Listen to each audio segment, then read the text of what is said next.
Everyone, and welcome to Carpool Rugby League, a show where two rugby league tragics talk everything rugby league on your way to and from work. I'm Shane. And I am the Chameleon. Welcome aboard and on with the show. Chameleon, great to see you again. Listeners, thank you for joining us. It's always a pleasure to have you on the podcast.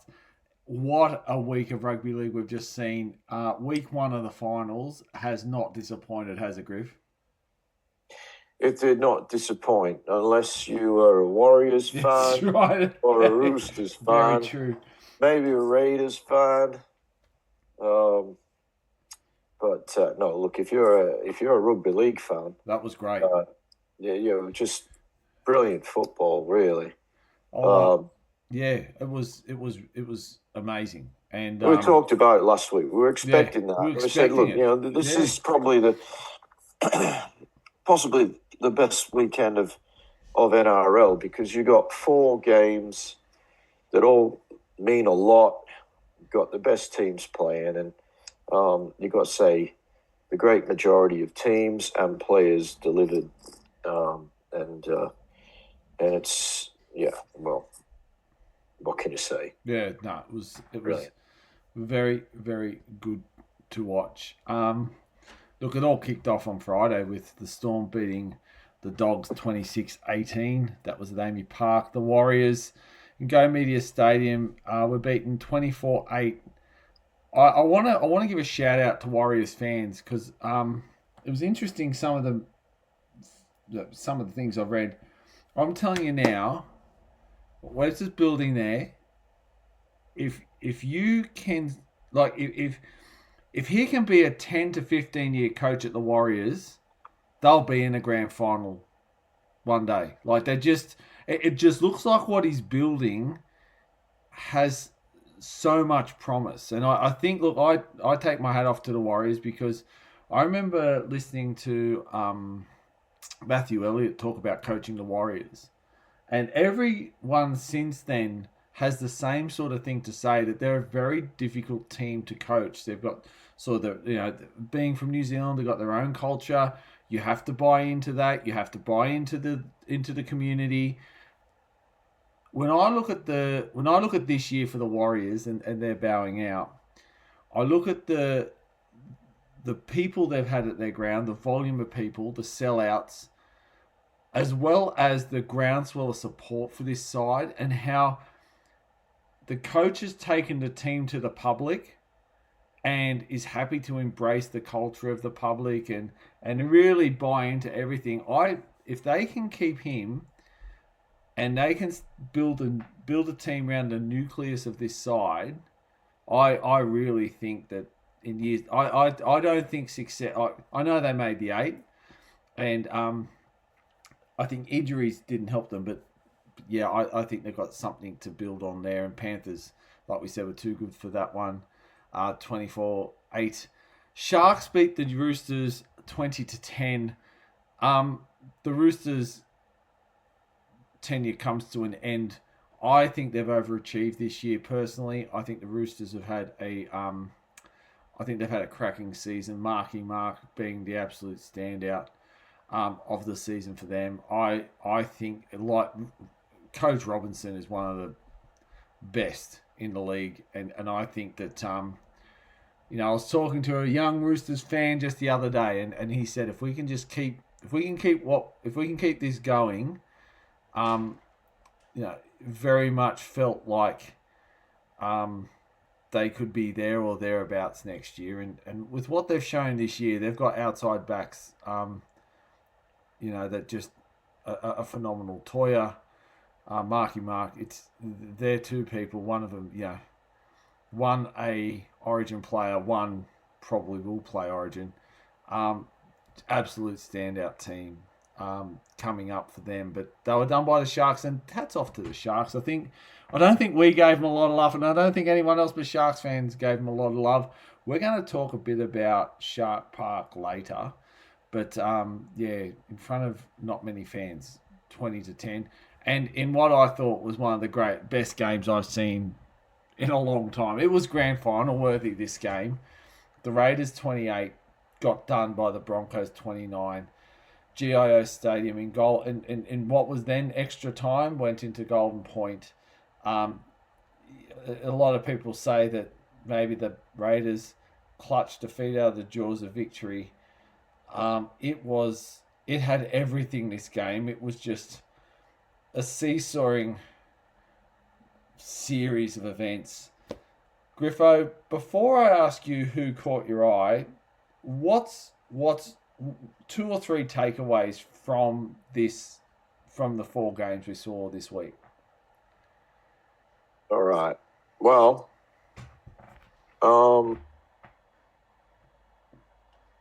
you talked about you thought the Roosters had a good year.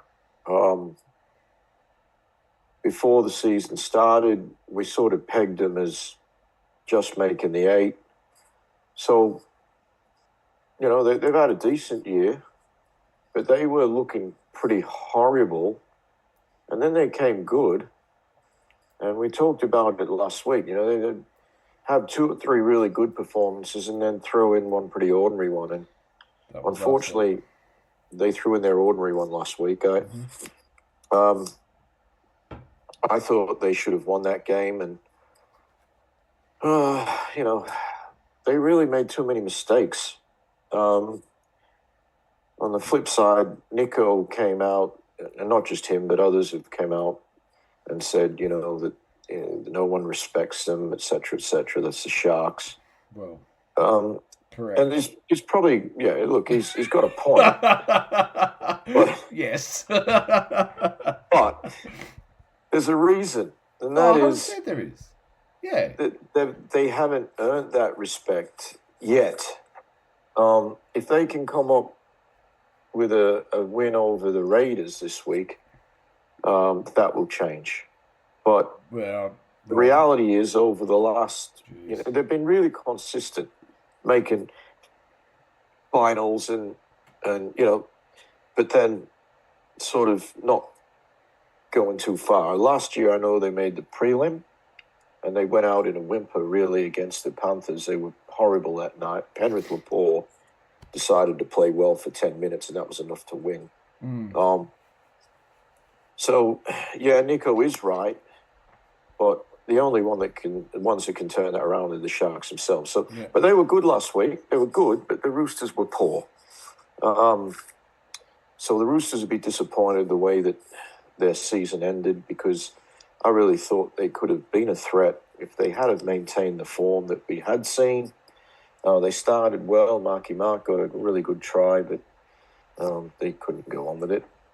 So, another take is that I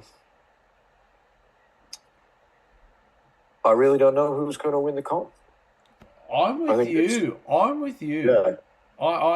I think now... There's a number of teams that can win it. I'm with you. I think it's open. Yeah. And to be fair, this was a question without notice too, by the way, people. That's okay. They're the best ones because it makes you think. Yeah. Yeah. Yeah. Did you want a grab? I do want to grab, Griff. What grabbed your eye this week? Well, I've got a different take on the grab this week. I don't know if I've ever gone this way. I don't know. I don't. This is the first, people. This is Griffo going rogue on the grab. Well, the grab was not. My eye was grabbed for several hours. I was a bit sore after being grabbed for that long, to be fair, but that's true. But it was the game that you spoke about, and people are calling it the greatest finals game, etc., etc. And it's hard to disagree. I mean, you could put an argument forward as it's possibly the greatest NRL game of certainly of all time. It's hard to be dispelled on that one. But this game, I was at a pub in Balmain, the Bald Rock. I get free entry to the Bald Rock because I'm bald. Oh, okay. Is that the way it works, is it? No, that's just free entry for anyone, but I just put it out I was there. going to say. That could be a good shout out for some of our listeners. Yeah. But anyway, so I was watching a band, Irish band. They play there once a month. They're very good. Nice. And the footy came on, so I got an eye on the footy, eye on the band. And then I saw the Walsh Hudson Young thing flare up. I couldn't hear the commentary, but I thought he's headbutted him there. Yep. And I saw Hudson Young get sent for 10, and I'm thinking, okay. Sorry, guys, had some technical difficulties there. I know, Griffo, you were talking about Hudson Young getting sent for 10, and then what happened with Reece Walsh next? Okay, so I see Young go for 10. I'm thinking, all right, Young's going for 10. Reece Walsh, headbutt, you're sent off. But then instead of one hand from Klein coming up, pointing to the dressing sheds, he puts 2 up and 5 fingers on each go up in the air. And I thought, you're kidding. That's a headbutt. And then he raises his arm to give the Broncos a penalty. And I'm thinking, come on, this is not right. Listeners, just apologise. We had some difficulties there. We were sort of talking and for some reason it stopped recording. I know, Griffo, you talked about Smithies and the precedent and whatnot. I was listening to the game on the radio. I was coming back from this cracking spot, Point Ploma, up near Crescent Head, and I was driving back. And I love listening to the radio because sometimes you get different perspectives. And when it happened, it was like they all thought he was going. They all said, there's the headbutt, you're gone. The minute he got 10 minutes, I thought, this is advantage Brisbane. You'd have to score 18 points in that 10 minutes to nullify what Walsh could do. And then he's pissed off. So you've now got a pissed off, fresh Reece Walsh, by the way. So fatigue come out of it a little bit. On top of that, I'm with you. How the hell? And the NRL, it shits me that the NRL can come out now and go, yeah, we got it wrong. It's like, mate, that doesn't, you got to get it right. No, I'm with Gordon Tallis. He can't referee the grand final. He made some howlers very early on in that game. Some really ridiculous decisions. I felt he was levelling a little bit with the 6 agains as well to Brisbane.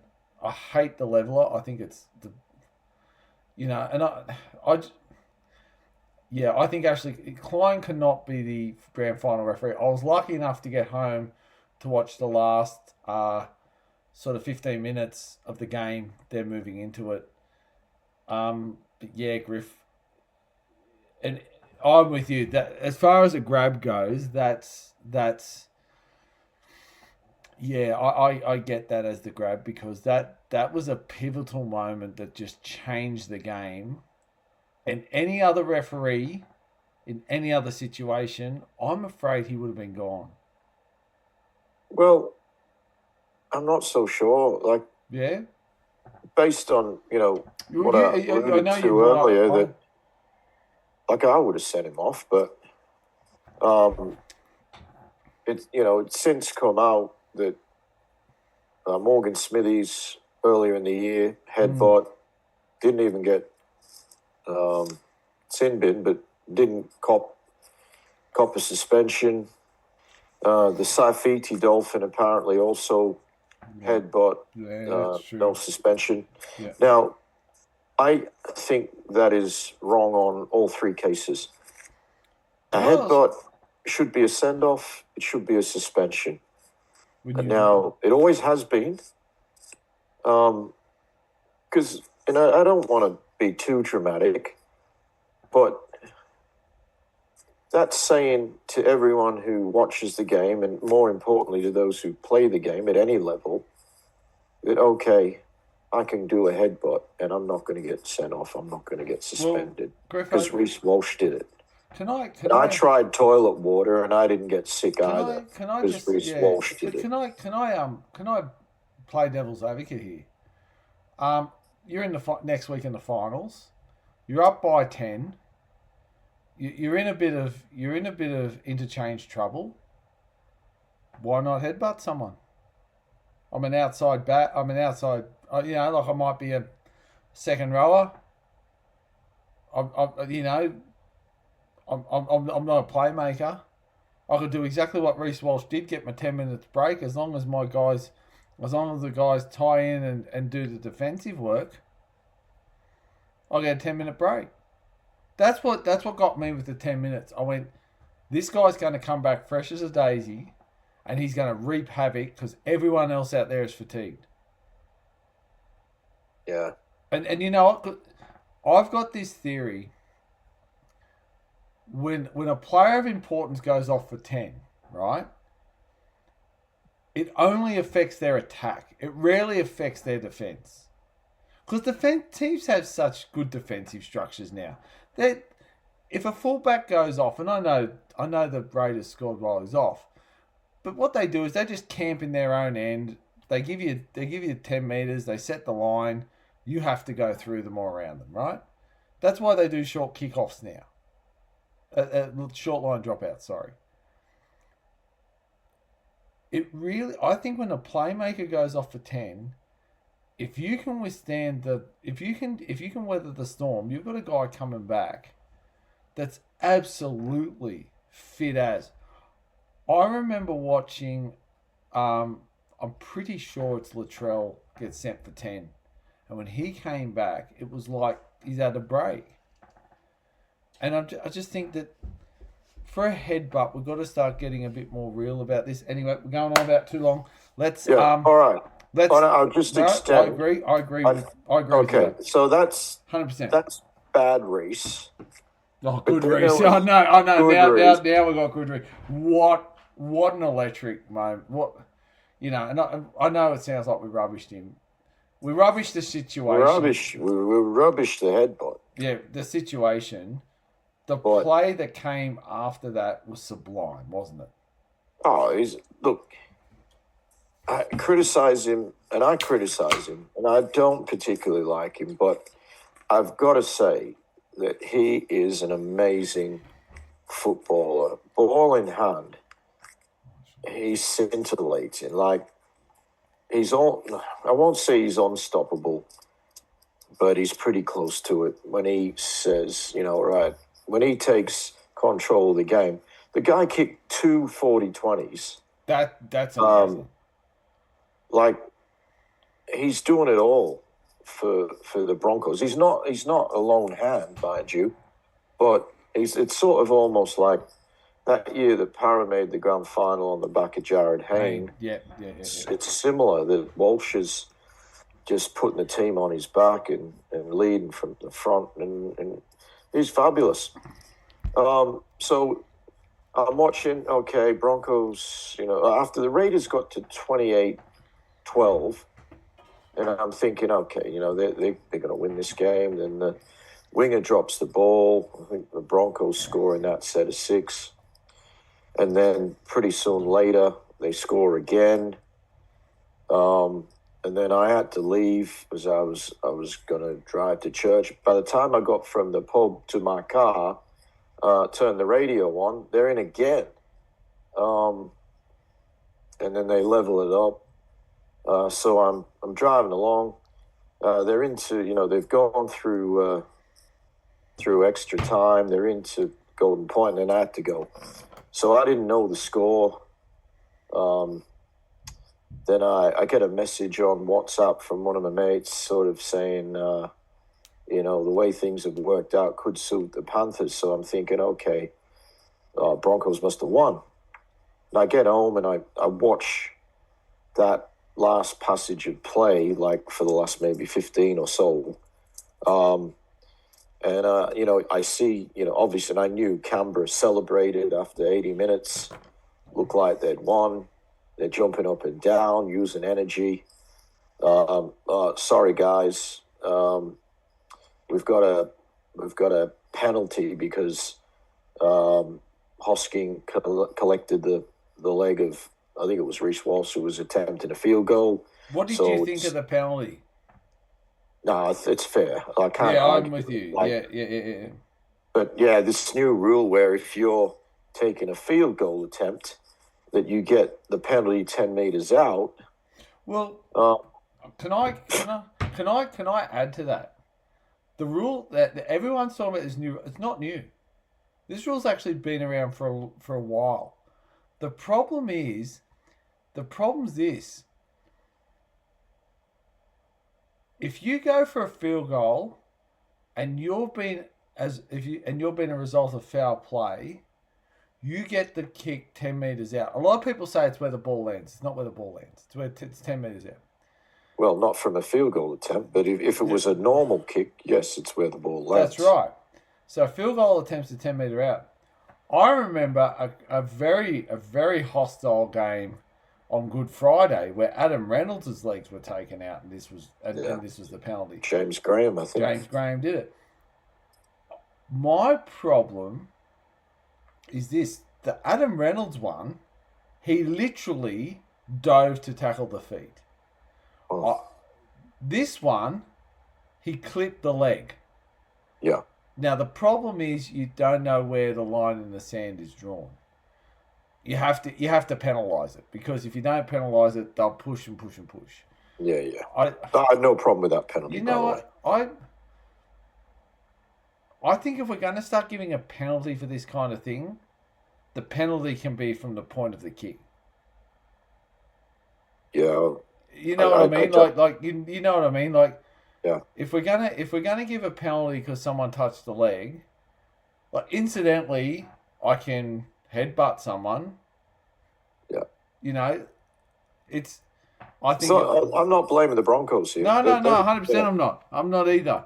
But I'm just saying that. Yeah, I'm just saying that. I mean, you can think about. String it out. I mean, you can do a drop kick from 70 meters out. So, well, I was attempting a 2-point field goal. Mate, give me the penalty 10 meters in front. Can I also add this, and you'd appreciate this as a Penrith fan. There were 2 blockers in front of the kicker, by the way, that never got mentioned. I did hear that. In my opinion, the minute I saw it, I said this is a penalty to Canberra. And there were 2 blockers in front of the kicker. There've been a penalty so many times this year. Yep. Penrith got hung out to dry because of it, and albeit I know it was sold, but they were blockers. And my question to the NRL is this: how come every other time they're blockers, but not that week? There were 2 you could every field goal that either I get it. Yeah, I get it. You can find a penalty. You know, I get it. But I think in that situation, you know, like. Where you got a 50-50 where you go, is there 2 blockers or a penalty 10 metres out, and you choose the penalty 10 metres out, pageantry comes into this one for me. Yeah. Anyway, back to the grab. So I get home, I'm watching the last, I watched just before it went to extra time. I saw the Broncos tries and then watched through extra time, and then I see the Canberra the try that for the second time, Raiders fans and players are all jumping up and down, getting excited, and then hang on, we've got the forensics out again. And, they've said Jed Stewart has touched the ball.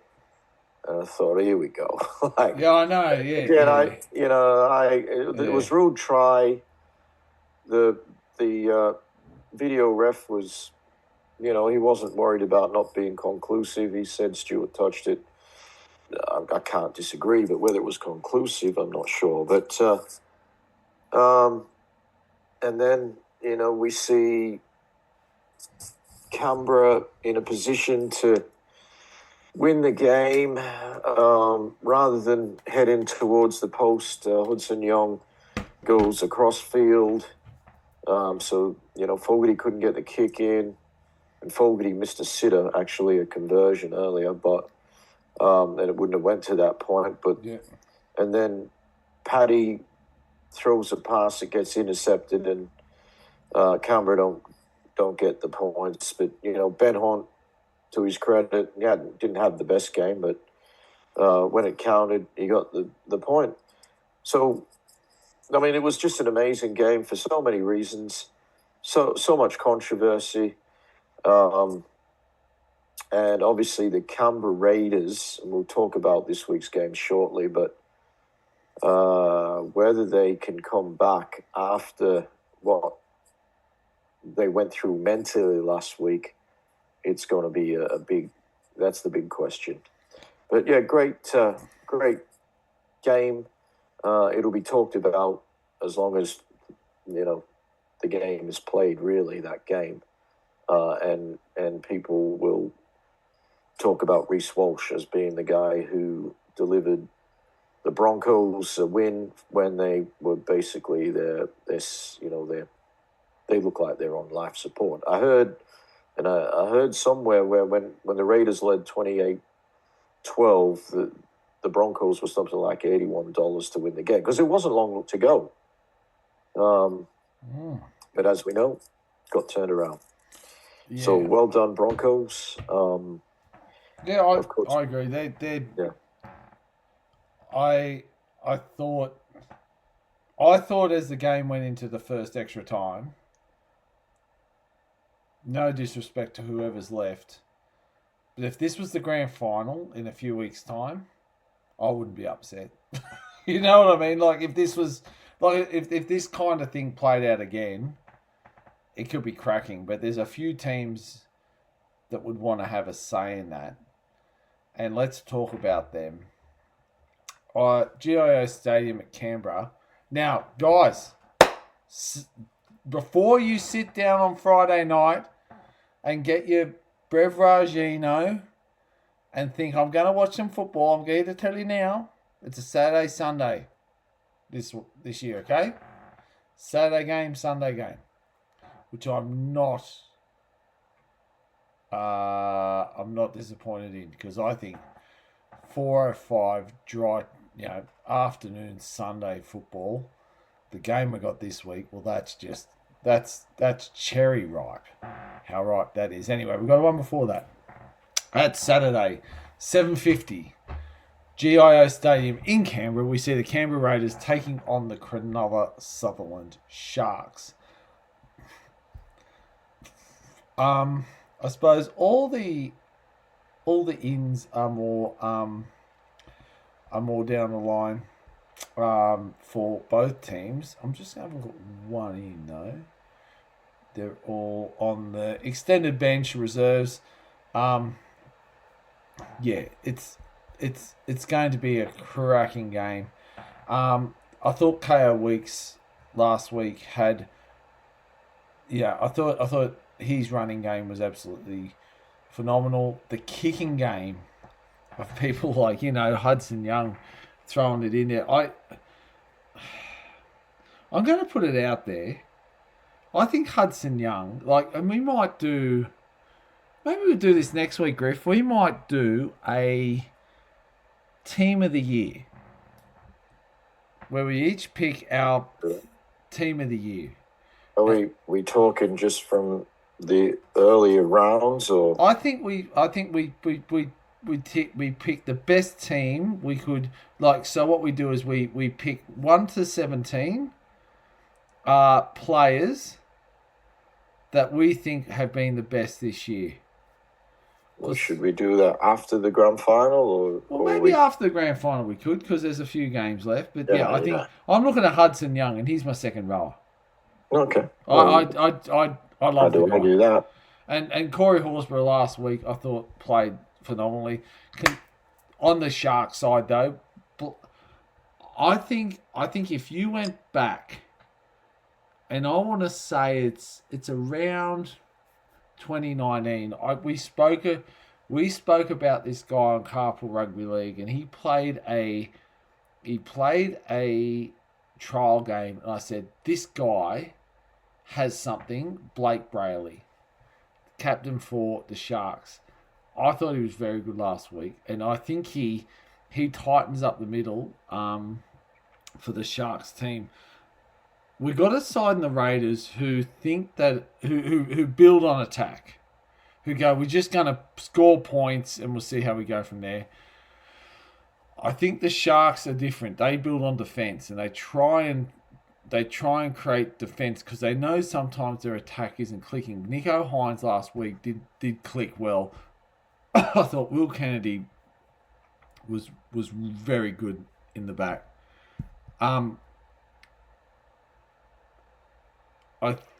Look, Texas Calhoun also Haystacks, Calhoun. Haystacks, yeah. Haystacks, not Texas. Texas, his cousin. No, he's his cousin. Haystacks Calhoun, I thought was also very good last week. I thought the forwards actually for the Sharks played a very good game. I think they're going to have to do the same this week. I look at the Raiders. I don't think this is a team that would be hurting from last week. I think this is a team that goes, we're going to learn moving forward, and we're going to play a game that's if similar, if not better. I was waiting for the Raiders to have a loss. Not. I'm not talking about like the Raiders we saw last week was nothing like the Dolphins, but have a very, very good top 8 loss to sort of reset them, and I think this might be it. I think the Raiders will win this. I think the Raiders will just stick to their guns. I think KO Weeks will be phenomenal out the back. Can I just say, though, Nico Hines, if there's one thing Nico Hines should be doing all week, and that's practice kicking 40-20s. Because I thought Tamale and Jed Stewart, when I went back and watched the game, especially Tamale had a couple of errors which brought the Brisbane Broncos back in the game. I think if they can put pressure there in around 40-20s and high balls and getting him to run the ball out, I think there's value there for the Sharks. It's not as straightforward as it seems. I've got the Raiders winning this, Griff. Yeah, I'm going to tip the Raiders. They've been the best team pretty much all year. The big question mark for them, as I said, is can they get over the mental scarring of last week when really they lost a game that no one thought they were going to lose from where they were. Vital for them is that they tighten up I think it's the right side, where Jed Stewart combines with Timico. And the Broncos just kept going there and got plenty of tries. But that wasn't a one-off. It's been happening. It's been their weak link for most of the year. It's going to really... I think the Sharks can really test them. The Sharks forwards have been going really well. They out-muscled the Roosters last week. And they do have, obviously, skill in that back line. Trindle was outstanding last week. He would have been player of the match, I think, from that game. You mentioned Blake Brayley. He's in career best form. He's just re-signed a 4-year deal. So he's the future of this team. I think he's also the future of New South Wales origin hooker. I'm glad you mentioned that, Griffo. I actually said that to someone or a couple of people just recently, and they thought I was dreaming. So thank you, because you've pumped up my tyres. I'm with you. I'm fully with you. I just think he offers... Look, Reece Robson's a really good player. This guy's got something else. I think Rayleigh asks a lot more questions of the defence than what Reece Robson does. And that's not a criticism of Robson. I just think Brayley's a bit more skillful with ball in hand. Yep. Agreed. Well, I do think the Raiders will get the points here. Ricky can use last week as motivation. Say, look, we know we can beat the Broncos. We want to beat them. We've got to get to the grand final. We want to get to the grand final. We've got to get over the Sharks first. Yeah. But yeah, so I'm going to stick with the Raiders, but I do really think the Sharks are a chance. Yep. All right, I'm with you. I think that, I think where the betting's at is about it. Well, this is a game that's going to pipe up your interest, Griffo. At 4:05 on Sunday at Acor Stadium, we have the Canterbury Bankstown Bulldogs taking on the Penrith Panthers. I suppose Bronson Sherry in at centre for the Bulldogs. That's big news. Montoya, Reid Marnie, the Reid Marnie thing keeps coming and going. Dane Laurie, Eisenhuth also named. Mitch Kenny, of course, being an in for Penrith. Look, I'm not going to talk about Penrith. That's your domain, but I will talk a bit about the Bulldogs. I thought the Bulldogs actually looked like a rugby league team when Toby Sexton come on at 7, Lockie Galvin at 6, and then and Matt Burton went to 4. I thought all of a sudden they looked like a team that could do something. They looked very different, and they actually looked like they had an idea. Their middle was still disappointing, and that's why Reid Marnie must come back in this side and must be playing. I know Stephen Crichton's on the extended bench. I know it's Sunday, but far out. My personal opinion is Buckley's to none. But I just think that Reid Marnie needs to be in this side. He needs to be playing because he's going to tighten up the middle where everyone runs through with this Bulldog side. The Bulldogs could have won the other day if they had someone in the middle to tackle. And Reid Marnie's that guy. There's no point having a guy on an extended bench in the stands watching on as tackles are missed through the middle. It's ridiculous. If he's not playing, Penrith will win this match. And I'll tell you now, you can talk about your Jacob Prestons, your Kickouts, your Currans, your Sextons, Galvins, Burtons, and Connor Tracy's till the cows come home. If Reid Marnie does not play in this game, Penrith will run through the middle and they will run riot over this side. That's my take on it. It's your team, Griff. You have a chat. Who are you tipping, Shane? I'm tipping the Panthers. Right. Yeah, so am I. Surprise. I have no faith that the coaching staff of the Bulldogs will actually choose a side that could win. The Bulldogs, they were having a great year. Top of the table, change your 7, change your 9, and things started to go a little bit south. Now, coaches are paid to do what they believe is best.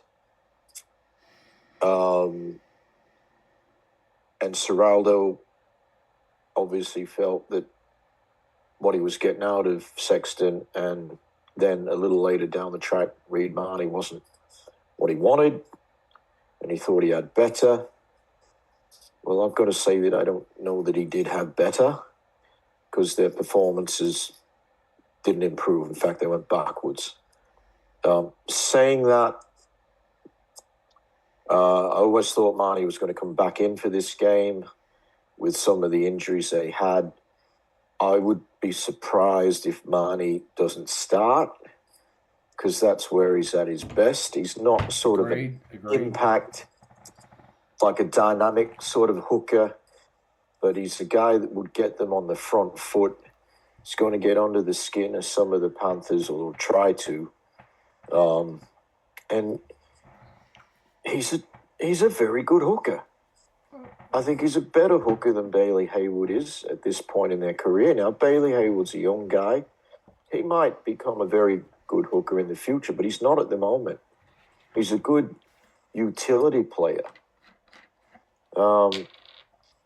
Missed a lot of tackles last week, and he essentially, I believe, was there for his defense. So I've heard, but it didn't go so well. The Bulldogs have got a number of players who are probably, and I know at this time of the year, every team's got guys who are not peak fitness. But Kiraz came back last week from injury, made a lot of mistakes, very uncharacteristic of Jacob Kiraz. So he's not 100%. Sexton, we know, has an injury. They thought he was going to not be available. He's there. But I think it's said that he's got a sternum injury, so there's no doubt that he'll get guys like Moses Leota, Liam Martin, can I actually Isaiah Papali'i. They're going to run at him hard. Can I add to that, right? Sure. And I didn't understand this. So I was listening to Triple M on the way home from Point Paloma, and I thought, because I know with Campbell Graham, sternum injury, he's been out for feels like a decade. Yeah. Now I didn't realise that there's a level of sternum injury that just always occurs. So both James Graham and Gordon Tallis were talking about sternum injuries, and he goes, yeah. They said 3/4 of the team would have this sternum injury. You go in, you needle it, and you keep going. Yeah. And I was surprised, and I'm like, wow, I was unaware of this. And James Graham said the level of, was it James Graham or Gordy? I can't remember. They said the level of scar tissue they had because they had it would have been James Graham. So many needles. The doctor had to go past the scar tissue. Were you listening to that one, Griffo? Yeah, well? But I listened to his podcast. I didn't understand. And he went into detail Gordy, about that. So then it must have been Gordy who come out and said, yeah, I played a couple of seasons where for at least 14 rounds I was needled. So it's amazing. You don't realise, like, I love the insight of these old NRL players who are happy to share the war stories because I thought this guy's gone. I thought, nah, he's not playing. And then you realise it's just this needle injury that they needle him up and away they go. For the Bulldogs, you bloody hope that's the case because I think he's the saving grace. They talk about Lockie Galvin. For me, it's Toby Sexton. He did it when they were going well. And when he came on last week, I thought he was good. Yeah. But look, I don't fear Sexton. No. I don't fear too many. I mean, I've talked about these guys in the past to say, I think they've got a few really good players. Crichton, he won't play. And if by some miracle he does, just keep running at him. He's going to go down. Like, the guy's not, he's got an injury. They'd be foolish to play him, but if he does play, I don't think he'll see out the game. The Army Kikau is a world-class player, possibly with a busted cheekbone. Refused to get a scan. He says, no, I'm playing. Now, that's very brave, and that's, putting the club first. But whether it's smart, I'm not sure. But he's a risk to Penrith. He's also a risk to himself. If he gets another knock there, well, it's not going to be good. Preston I rate highly. He scored 3 tries against the Panthers reserves a few weeks ago, but he's quality. So they're the guys that sort of worry me. Matt Burton out in the centres, obviously, he's a really, really good ball runner. I think he's plays his best football in the centres. So Penrith are going to have to, be very vigilant in defence against Burton. As far as the Panthers go, this is the 17 that played last week as listed. And but we've got Mitch Kenny listed at number 22. Yeah. I would love to see Mitch Kenny out on the field in 22 from the start of the game if he's fit. Now, I don't know whether he is or he What's the inside isn't. mail there, Griffo? Sorry, what's the mail? What's the inside mail? Is he? Oh, I haven't got inside mail, but everything I've heard is that he's likely to play. Yeah. But I was surprised when they listed him at 22. He wouldn't be the first player listed in that extended bench in these semi-finals to take the field. There were a few last week who were listed on the extended bench, but took part in the game. If he's not right, don't play him. Yeah. As important as he is to Penrith's defence, and he's vital to that, he leads it. Give him another week. Okay, it might be there last week, but if they're able to get through the Bulldogs, and I think they can even without him, I don't think they can get through the Broncos without a fit Mitch Kenny as part of the defence. So, Schneider, he'll stay at 14. It'd be Somerton who would make way if Kenny does come in, and Schneider will stay on the bench. Came on last week, and it was interesting. I was watching, both my daughters came over to watch the game, and I said, "Oh, Schneider, what are you doing?" He ran from dummy half, and then he ended up scoring, which, good on him. Obviously, I was pleased by that, but the Warriors' defense, what were you doing? I guess it was the unexpected. Anyway, Nathan Cleary was great last week, his kicking game. Blaze Talungi probably didn't have his best game last week. I do expect he's going to be a big threat to the Bulldogs. The forwards for Penrith are going really strong. Particularly, I want a shout out to Isaiah Papali'i, who I thought was the best forward on the park last week. When he came on off the bench, he really got the Panthers going forward. He scored the first try from memory, running onto, I think it was Nathan Cleary. It was I think it was Cleary pass. He is really back to his best form now. He started the year a little bit slowly, but he's crucial to Penrith's finals campaign.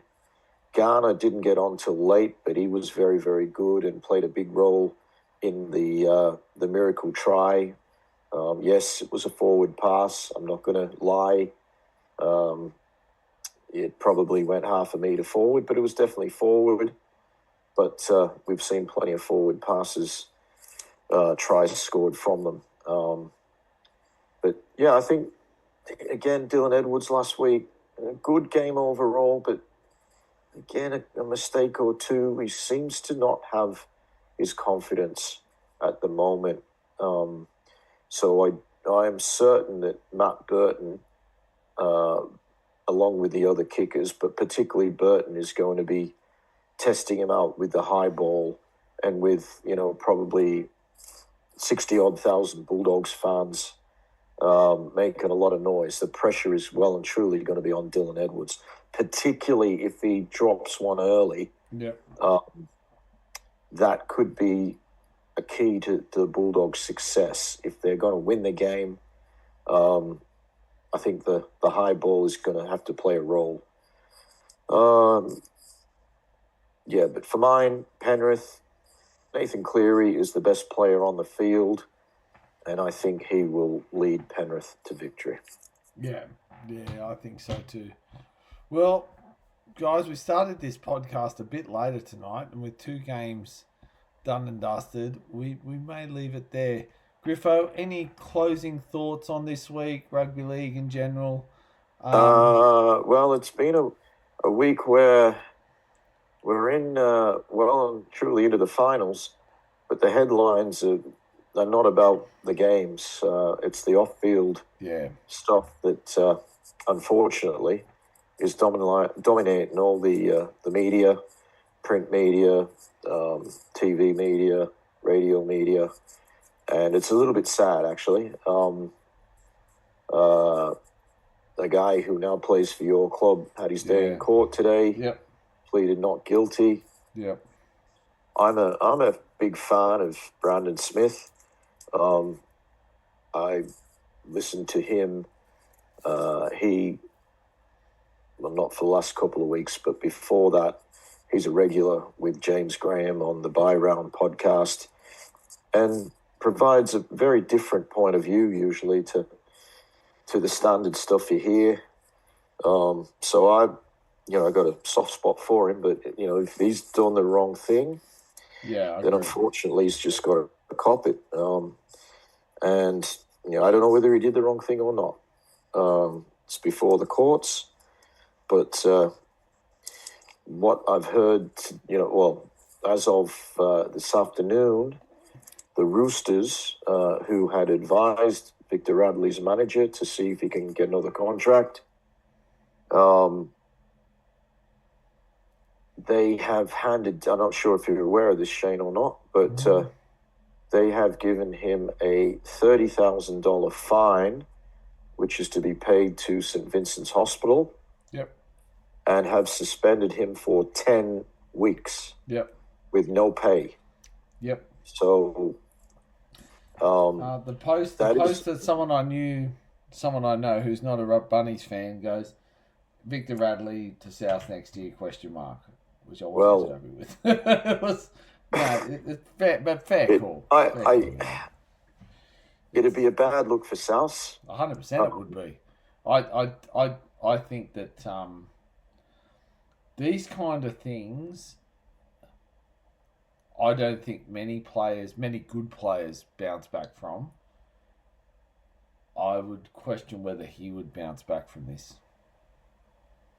I hope he does. I hope he does too, but I'm just saying. Look, it's one of those things where you go. And people can hate the Roosters till the cows come home. What I love about them is this ability to go, we don't tolerate your nonsense. Yeah.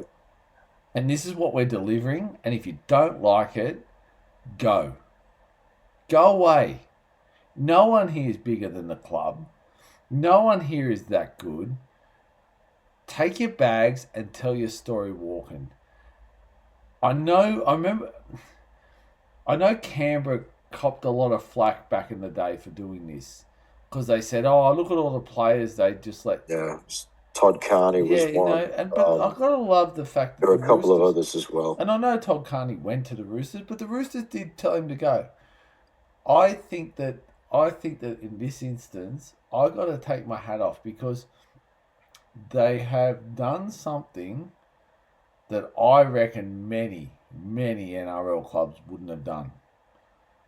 So hats off to them, because you know what? They've taken a stand. They said we're not going to stand for it. This is what you got. We're going to name it and shame it. And if you want to stay here, you better start flying right. And I think you know what? I think that's why they got to the finals this year. That's why they are who they are. And you can hate the Roosters for a number of reasons, but you got to applaud them when they do stuff like this. Oh, absolutely. I mean, they're obviously one of, if not the best run club in the NRL.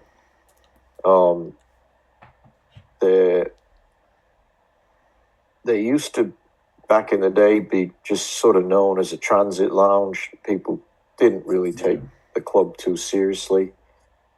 But they have a culture that is very important to them, and they're very protective of, and they're to be congratulated. It was thought that maybe they would punt Victor Radley. And obviously they asked his manager to see what was out there. If he, they may not be able to actually do that under the agreements set out in contracts, etc. Because Victor Radley is guilty of nothing at the moment. He's not charged with anything. No, he's just guilty of being a jerk. Well, possibly. But that's true. Yeah. Like and you know what? That's what I love about Roosters. They call a spade, and they don't mince their words with things. They go, right, you know what? You haven't met our standards. We don't care what the NRL or the law says. You haven't met what we want. Yeah. Gone. Yeah. That what the strength of a club to do that, I think is just should be heralded. Oh, absolutely.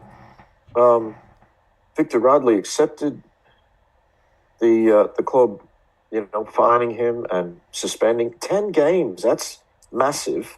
Mm-hmm. And that's just from the club itself. It's not from the NRL. And they're to be congratulated. Now, not too many clubs would have done that. I can't think of too many. And the reality is, he is a favourite son of that club. He is one of, from a very small local junior base, he's a legitimate Roosters junior, come through the grades. He's won a couple of premierships. He won a premiership in the 21 or the under-20s as it was back in the day. And he's as Roosters as you can get. And I think if it was maybe most other players who don't have that complete background from that club, then I really think they would have got turfed. But anyway, I think it's a good outcome for club and player, and sets a precedent for all clubs to follow. Mm-hmm. And there've been a number of clubs who've just been content, depending on the player, say, oh well, we'll give people a second chance, or third chance, whatever the case may be, and won't draw a line in the sand. But the Roosters have, and I think it becomes then very much easier for other clubs to do the same. And it becomes a much harder thing for players to make dumb decisions when they know what the consequences will be, irrespective of how good they may be. We think, well, okay, he did that. He wasn't guilty or charged with anything. Maybe I'm not going to do some dumb stuff that I might have otherwise done. Victor Radley is not a rookie. He's not 19 years of age. He's an experienced. He's a father. He's got his own family. Like, don't expect that from someone of his experience. And he made a mistake. He may have made a mistake, it would appear, but in accepting the punishment, he's accepting the fact that yes, he has made a mistake. Otherwise, he wouldn't accept the punishment. But a good outcome, I think, out of a bad situation. As for Brandon Smith, well, he's on bail at the moment. Apparently, they had to put up bail, and I think early October he's got to go back to face the Queensland judicial system. And obviously, South Sydney will not do anything until that's been dealt with. But yeah, a lot of people are talking about. Can I just add something there? A lot of people have been talking about why don't South Sydney just get rid of him. I actually asked this question of a few people I know. Apparently, apparently, if South Sydney were to terminate his contract at this stage legally, it would be unfair dismissal. So Yep. I know a lot of people are like, oh, just turf it, because he hasn't, because of the way it's happened, and because of the I suppose he hasn't been found guilty, or there's still court to go ahead. If South Sydney was to actually terminate his contract now, that would actually cause more Yeah. And they know problems than that. solutions. So Yeah, they're just going to wait and see. I think it's a wait and see game. The minute, if he is guilty, he's in breach of contract. So that's it. So that makes it easy. That's terminated. So I know a lot of people are sort of wondering, and I've had people ask me, South Sydney fans ask me, what are we doing?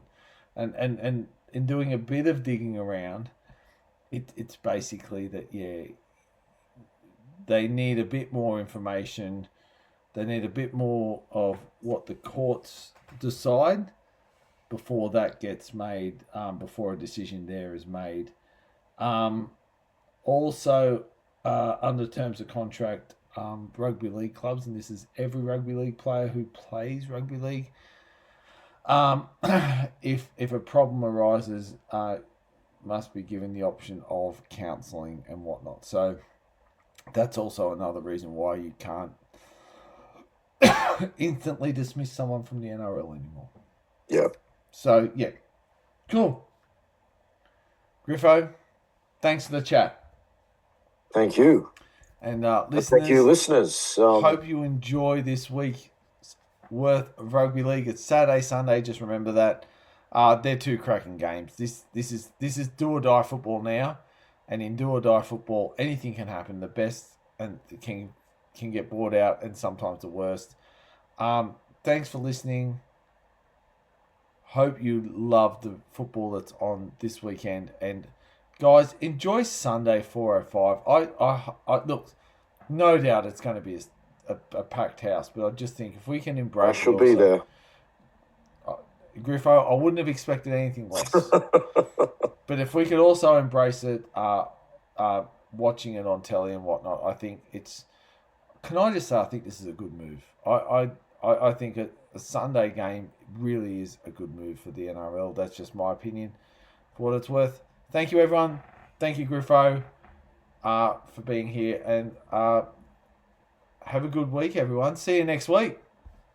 All right, listeners. Thank you.